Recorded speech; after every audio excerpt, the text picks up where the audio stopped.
যোগান মন্ত্ৰী কাম নাই যোগান মন্ত্ৰী গো ব্যাক যোগান মন্ত্ৰী গো ব্যাক সদৌ ছাত্ৰ সন্থাৰ আহ্বান মৰ্মে আজি সমগ্ৰ অসমৰ লগতে মাজুলীতো অত্যাৱশ্যকীয় যি মূল্য বৃদ্ধি হৈছে তাৰ প্ৰতিবাদত আজি মাজুলী জিলা ছাত্ৰ সন্থাৰ ৰাজপথলৈ ওলাই আহিবলগীয়া এক পৰিৱেশৰ সৃষ্টি হৈছে।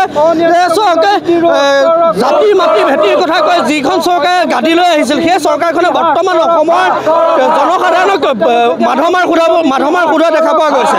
আজি যদি ইন্ধনৰ গেছৰ পৰা যদি আপুনি গৃহিণী পাকঘৰত সোমাব নোৱাৰা পৰিৱেশৰ সৃষ্টি হৈছে। সেই হেতুকে যোগান মন্ত্ৰীগৰাকীয়ে কিছুমান টুলুঙা মন্তব্য দি তেওঁৰ যি যোগান বিভাগ আছে টুলুঙা মন্তব্য দিয়া দেখা পোৱা গৈছে। আজি প্ৰতিবাদস্থলীৰ পৰা আমি এটা কথা স্পষ্টভাৱে জনাব বিচাৰিছোঁ, এই যোগান মন্ত্ৰীজনে অতি শীঘ্ৰে পদত্যাগ কৰিব লাগে আৰু মুখ্যমন্ত্ৰীগৰাকীয়ে এজন উপযুক্ত যোগান মন্ত্ৰীক নিয়োগ কৰিব লাগে। প্ৰত্যেক দিনেই যি অত্যাৱশ্যকীয় সামগ্ৰীৰ মূল্য বৃদ্ধিয়ে সাধাৰণ জনতাক কোঙা কৰি তুলিছে।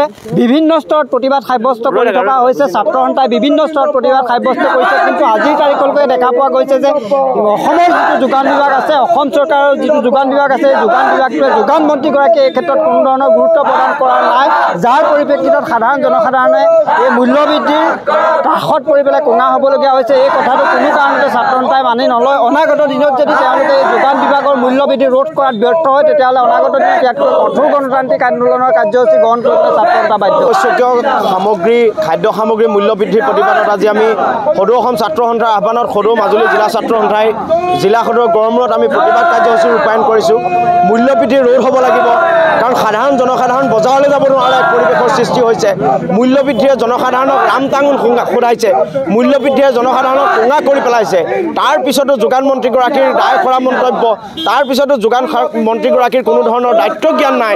আৰু আমি অসম চৰকাৰ আৰু কেন্দ্ৰীয় চৰকাৰক আমি দাবী জনাইছোঁ, অত্যাৱশ্যকীয় খাদ্য সামগ্ৰীৰ মূল্য হ্ৰাস কৰিব লাগে আৰু যোগান বিভাগক নিয়ন্ত্ৰণ কৰিব নোৱাৰা যিগৰাকী যোগান মন্ত্ৰী তেওঁ নৈতিক দায়িত্ব স্বীকাৰ কৰি পদত্যাগ কৰিবৰ কাৰণে আমি দাবী জনাইছোঁ। বিশেষকৈ খাদ্য সামগ্ৰী আৰু যি ঔষধৰ যি মূল্য পৰ্বত আকাৰ এটা মূল্য বৃদ্ধি হৈছে, এই মূল্য বৃদ্ধিৰ প্ৰতিৰোধৰ দাবীত আজি আমি সদৌ অসম ছাত্ৰ সন্থাৰ আহ্বানত আজি মাজুলী জিলা ছাত্ৰ সন্থাই আজি প্ৰতিবাদ কৰিছোঁ। অসম চৰকাৰ তথা খাদ্য বিভাগক এটা সুবিধা দিব বিচাৰিছোঁ যে যিকোনো বিনিময়ত মূল্য হ্ৰাস কৰিব লাগে। সাধাৰণ ৰাইজে যাতে বজাৰলৈ আহিব পৰা সুবিধাটো যাতে চৰকাৰখনে দিয়ে, তাৰ কাৰণে আমি চৰকাৰক আহ্বান জনাওঁ।